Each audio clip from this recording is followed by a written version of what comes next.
If you've been diving into a robot and insect-infested hell lately, then you've likely been having an amazing time playing Helldivers 2. But as much fun as it is, resources aren't super generous at low level, and you'd be wise to know what to spend them on first. Hi everyone, this is Jason from Realm Space Gaming, and today we're going over the currencies in Helldivers 2, showing you what you can buy and what you should buy first with each one. Starting out, you should know there are 4 different types of currency, each with a different purpose. The most common currency is called requisition slips, and you'll get these for doing just about anything in the game. These are exclusively for purchasing new stratagems, that is, powers and drops that you can call down from your spaceship during missions. The second type of currency is called a medal. I know they don't look like medals, but just roll with it. These are more scarce, and you find them hidden in missions, or get them upon completing a mission based on difficulty and objectives completed. You can also get them from finishing time-limited events like your personal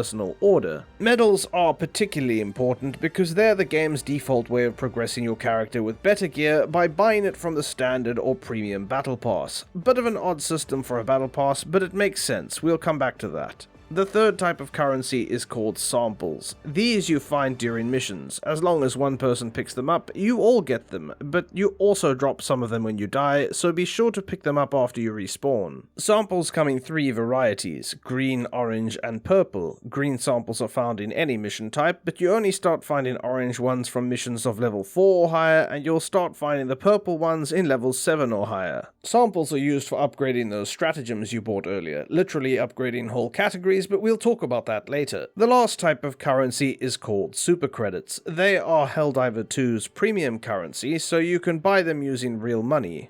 You can only use these to buy the Premium Warbond Battle Pass or whatever rotates into the Superstore on a timed selection. But don't be alarmed, this isn't quite pay to win, as the advantage you get from the Premium Pass or Superstore isn't that large compared to standard equipment, and you can actually get both of these without spending a single cent, as you can find super credits in missions by just exploring points of interest, so you don't have to miss out on anything, it'll just take you slightly longer. With the currencies covered, let's talk about what you should be buying first with each of them. Requisition slips are used to buy stratagems, as we said earlier, but stratagems themselves are split into different categories. First, you have the Patriotic Administration Center. These are weapons that you can have dropped into the mission for you to use. Next, you have orbital cannons, where you choose the sort of ordnance that your ship will be firing at the designated area. Then there's the hangar, enabling you to call in an Eagle jet with a bomb, or at level 8 a jump jet. Then you have the bridge, which is similar to the orbital cannon but has some shields or turrets that it can drop.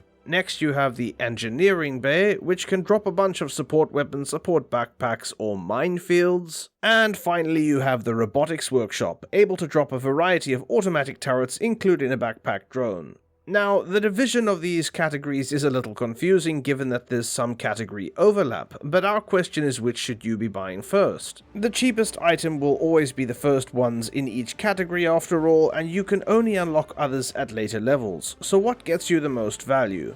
Given that you can only take a limited amount of stratagems into a mission, you want to go for quality over quantity here, and we suggest turning your attention to the machine gun and Gatling sentries as your first stratagems, because they can be so useful on missions where you have to defend a point or if you're feeling utterly overwhelmed by the horde. Trust me, you're going to get extremely good use out of these options. Now that's real value for your requisition slips. Obviously, your needs may vary, but this is definitely one of our top picks. So what about medals? If you're at a low level and averaging 2 medals per mission, we'd say you're best off ignoring the premium warbond just for the moment. Don't do what I did and be enticed by a shiny revolver for 15 medals. Don't get me wrong, it's a nice revolver, but the medals would be far better spent on the standard warbond buying the SG-8 Punisher. This shotgun replaces your standard Liberator assault rifle, and believe me, it packs a punch. After that, consider purchasing the G6 frag grenade. It does slightly less damage than your HE grenade, but can clear enemies in a larger AoE. The SC-34 infiltrator armor will let you move a bit faster, and it has some cool perks, though do be wary of taking hits. If you don't have the premium battle pass, be sure to drop a medal on the 100 super credit bundle, because why wouldn't you?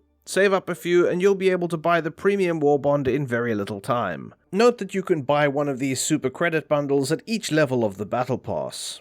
Now then, as for samples, you spend these in the Ship module tab under Ship Management. There are 3 possible upgrades for each category of stratagems. Very important, these upgrades don't necessarily upgrade the stratagems from the relevant unlocked category. For example, that lovely laser cannon from the Engineering Bay? Well, the Engineering Bay upgrade modules only upgrade sentries and emplacements. If you want an upgrade that'll affect the laser cannon, you'll need to buy the donation access license for the Patriotic Administration Center.